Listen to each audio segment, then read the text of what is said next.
Hi everyone. I'm going to present a second project of Admanox, and it's called Feast Table. And today is Archlabs Archive AA-11. This is an Admanox project that talks about gathering and gathering around a meal, and about special festivals and events.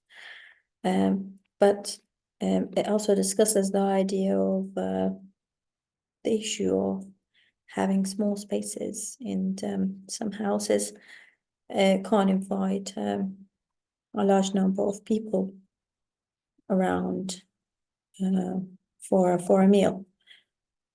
So the idea of the project is about events, large number of people, and the efficiency of a space. And the feast table resolves this issue. It's a 3D printed table, so it's going to be light. And I am looking at kinetic architecture to resolve all of these issues, which involve space and technicalities and assembly. So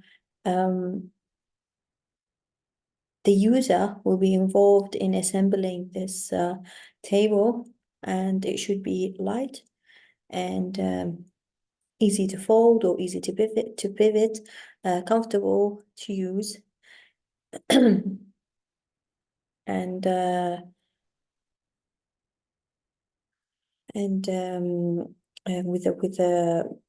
with a light structure that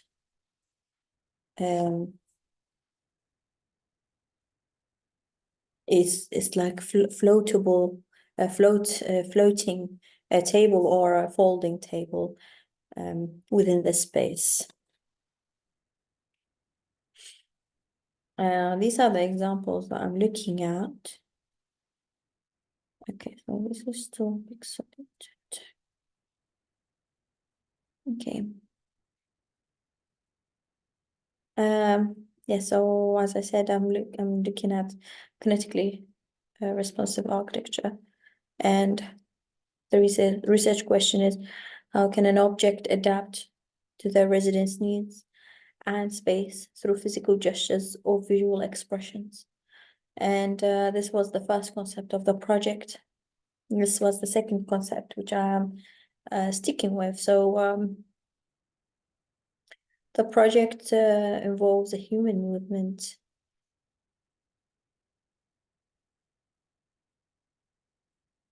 And first I was looking at the table being attached to the ceiling. But now currently I'm looking at it being attached to the wall. So these are the first sketches of the table being attached to the ceiling and floating and then unfolding, but they changed. And this is the design question: is how can you create an interesting function of a wall that turns into a table, and how can you kinetically transform a wall into a table? So this is the first sketch of the table, which I'm trying to achieve in the 3D modeling. So that's the first version of the modeling, which I discussed in the previous recordings. And this is the second one. So these are the first ones, and this is the second one, where I did create an animation where it unfolds into a table. So it is part of the wall, and then it unfolds into a table. The issue with this design was that there is no enough legroom for the person who's going to sit here or there. So as you see in the elevation.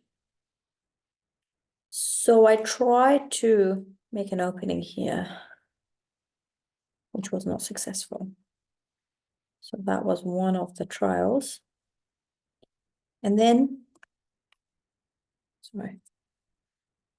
and then I had to go again for a sketch to develop the design, which is this one. And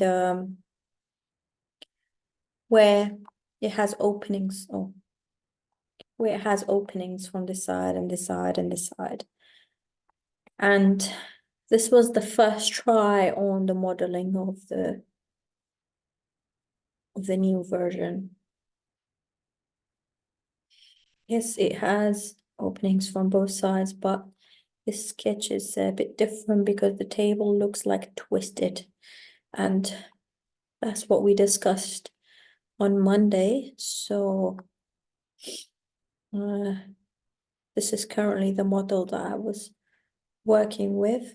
I'm just trying to create a parametric version where I can edit easily.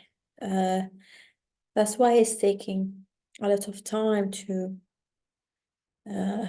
discover in 3D Max. I mean, so the issue with this one is that it's on the same plane, while in the sketch, as we discussed on Monday, that each leg is standing on a different plane. And and that's what I'm trying to achieve in the modeling. So this is not showing it. So I'm trying again where it's kind of showing it here. That's an elevation. And this is a front elevation of it. Now the next part is, sorry, yes, that's the end, but the next part is to try to attach it to the wall and show it as part of the wall. This is the next part, where I'm guessing it's not going to be as tricky to do. And that's it. Thank you very much for listening, and I'll see you next week.